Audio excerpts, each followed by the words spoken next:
Hello students, मैं आपकी madam रेखा कश्यप आज आपके सामने 9th क्लास के लिए कबीर की साखियाँ लेकर आई हूँ बच्चों। तो वही अपना नियम, सबसे पहले जीवन परिचय, वो कबीर जी हैं इसके पदों के लेखक, साखियों के लेखक, कवि। तो मैं कबीर जी का जीवन परिचय से आपको रूबरू करवाऊंगी। तो बच्चों, कबीर जी जो हैं वो संत कवियों में प्रमुख स्थान रखते हैं और निर्गुण काव्य धारा के वो कवि हैं। उनका जन्म 1398 ईस्वी में हुआ था और नीरू और नीमा नामक जो जुलाहा दंपत्ति है उन्होंने इनका पालन पोषण किया था। रामानंद जी इनके गुरु रहे हैं और बताया जाता है बच्चों कि कबीर दास जी का देहांत 1518 ईस्वी में हुआ था। तो इनकी जो प्रमुख रचनाएं हैं वो कबीर ग्रंथावली है और बीजक जो है उसके 3 भाग हैं, साखी, सबद और रमैनी। बच्चों, कबीर दास जी ने अपने साहित्य में निर्गुण ईश्वर का वर्णन किया है और उनकी मान्यता है कि ईश्वर घट घट में बसा हुआ है। तो बच्चों, आगे इनकी भाषा शैली के बारे में मैं बता देती हूँ आपको कि इनकी जो भाषा है वो सधुकड़ी भाषा है। अब इनकी भाषा को सधुकड़ी भाषा क्यों कहा गया है? क्योंकि उनकी काव्य भाषा में विभिन्न भाषाओं और बोलियों के शब्दों का सार्थक प्रयोग किया गया है। तो बच्चों, ये कबीरदास जी के जीवन का थोड़ा सा परिचय था। तो अब मैं आपको कबीर जी की जो साखियाँ हैं आपको स्क्रीन पर नज़र आ रही होंगी, उनकी व्याख्या करवाने जा रही हूँ। और ये जो किताब है, ये जो पाठ्य पुस्तक है, ये क्षितिज है। कबीर जी की साखियाँ हैं और जो कवि हैं वो कबीरदास जी हैं, जो ईश्वर को घट घट में बताते हैं कि कण कण में ईश्वर विद्यमान है। वो निर्गुण जो रूप है उसको मानते हैं। और बच्चों, उनकी साखियाँ आपके सामने प्रस्तुत हैं। तो पहली साखी देखिए, मान सरोवर सुभर जल। मान सरोवर सुभर जल, हंसा केली कराही, मुक्ता फल मुक्ता चुगे, अब उड़ी अनत न जाई। तो यहाँ पर बच्चों कवि कहते हैं कि मेरा हृदय रूपी जो मान सरोवर जो है वो एक झील का नाम है और अपने हृदय को वो मान सरोवर जैसा बताते हैं और उनके हृदय में प्रभु के प्रति भक्ति भरी हुई है, उसे जल से भरा हुआ बताते हैं। और जो उनकी जीवात्मा है उसे हंस बताते हैं। मुक्ता फल मुक्ता चुगे, और मोती के रूप में वो मुक्ति को बताते हैं। तो वो कहते हैं कि मेरा जो हृदय रूपी मानसरोवर है वो भक्ति रूपी जल से भरा हुआ है और उसमें जीवात्मा रूपी जो हंस है वो क्रीड़ा कर रही है, अर्थात खेल रही है, और वह मुक्ति रूपी मोती चुग रही है। हंस पानी में क्या करता है? मोती चुगता है। तो यहाँ पर जो हंस है वो क्या कर रहा है? जीवात्मा रूपी हंस जो है वो क्रीड़ा करते हुए मुक्ति रूपी मोती को चुग रहा है और वह उसमें इतना लीन है कि अब उस मानसरोवर को छोड़कर नहीं जाना चाहता। अर्थात यहाँ पर कबीर जी अपने हृदय को भक्ति से परिपूर्ण बताते हैं और वो प्रभु की भक्ति को छोड़कर अब कहीं भी जाना नहीं चाहते। प्रेमी ढूंढत मैं फिरो, प्रेमी मिले न कोई, प्रेमी को प्रेमी मिले, सब विष अमृत होई। इस साखी में कबीर जी कहते हैं बच्चों कि मैं इस पूरे संसार में घूम लिया और मैं ईश्वर से प्रेम करने वाले प्रेमी को ढूंढ रहा हूँ। कोई मुझे संसार में सच्चा ईश्वर का प्रेमी, भक्ति करने वाला प्रेमी नहीं मिला। प्रेमी को प्रेमी मिले।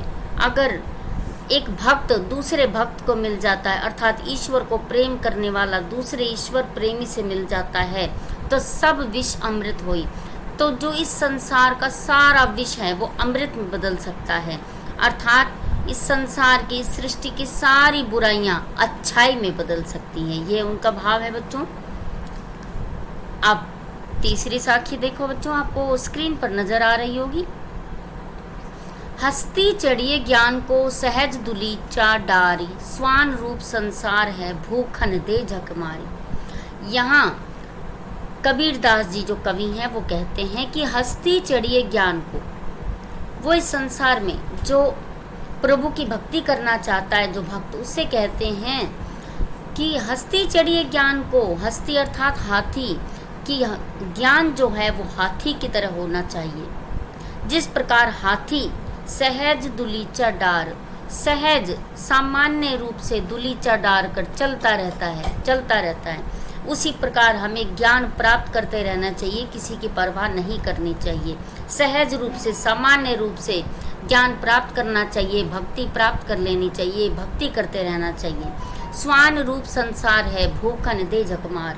और कबीर जी कहते हैं कि हे मनुष्य, जो ये संसार है अर्थात संसार के जो लोग हैं वो कुत्ते के रूप में हैं। कुत्ता जैसे भौंकता रहता है तो उसकी परवाह नहीं करनी चाहिए। हाथी भी चलता रहता है और कुत्ते पीछे भौंकते रहते हैं, वो कभी भी परवाह नहीं करता।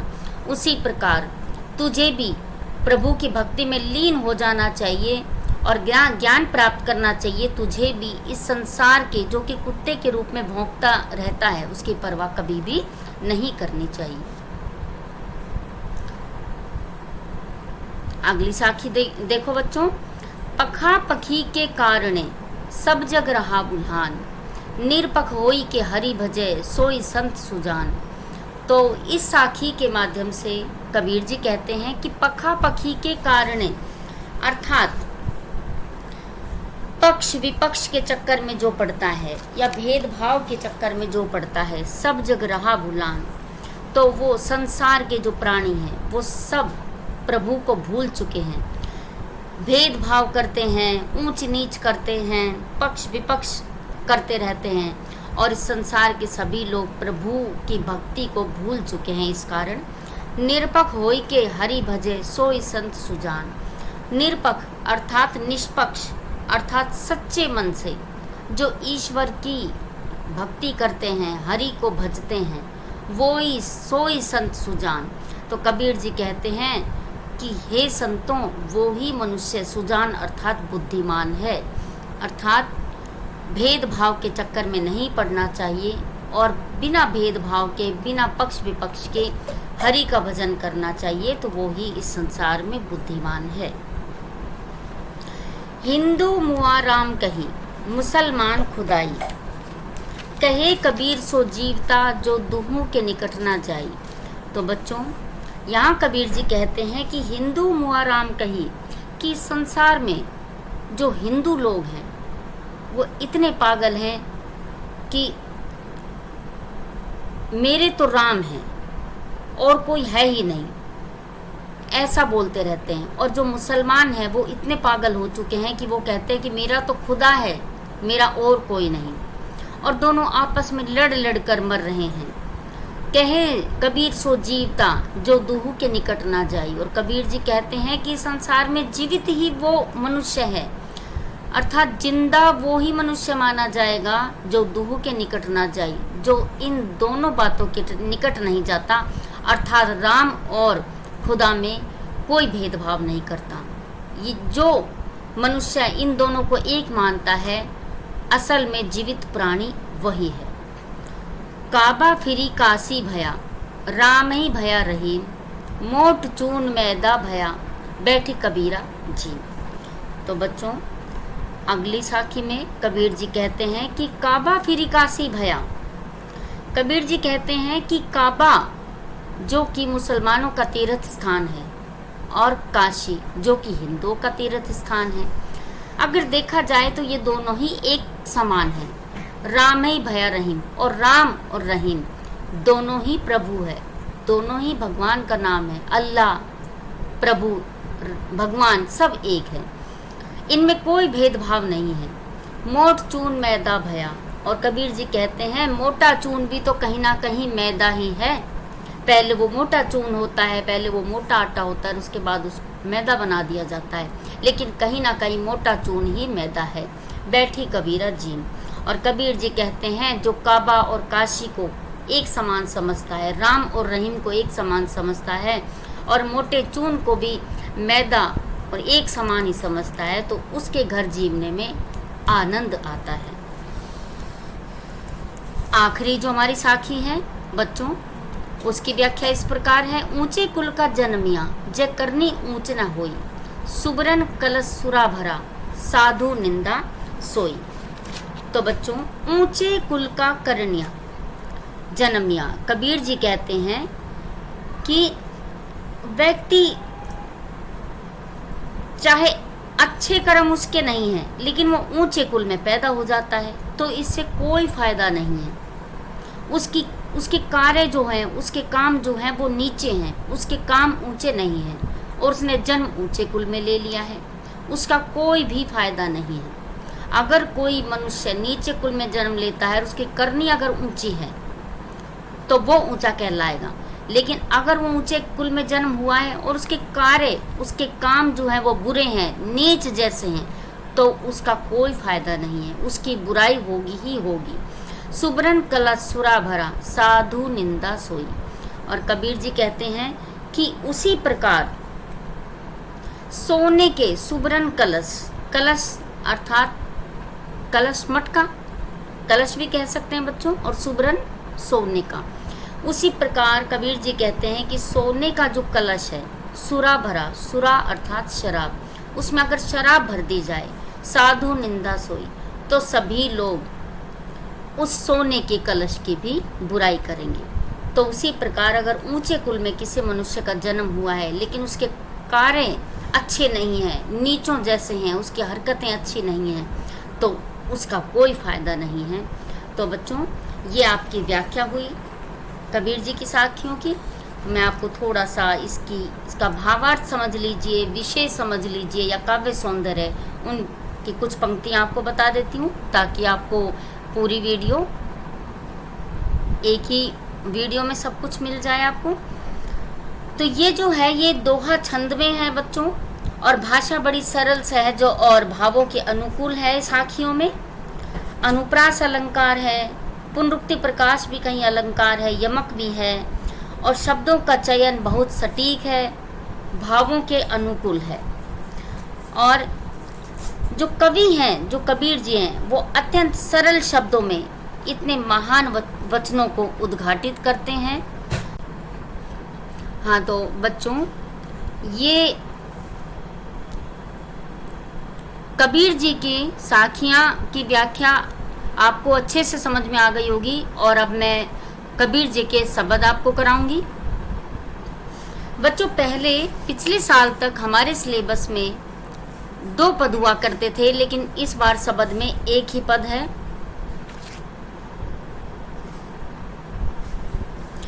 मोको कहाँ ढूंढे बंदे मैं तो तेरे पास में, ना मैं देवल ना मैं मस्जिद ना काबे कैलाश में।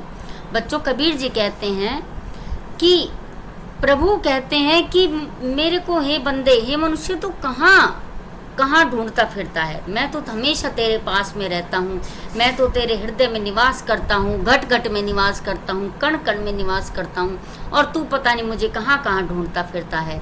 ना मैं देवल ना मैं मस्जिद ना काबे कैलाश में, ना ही मैं मंदिरों में रहता हूँ, ना मैं मस्जिद में, ना काबा और ना कैलाश में।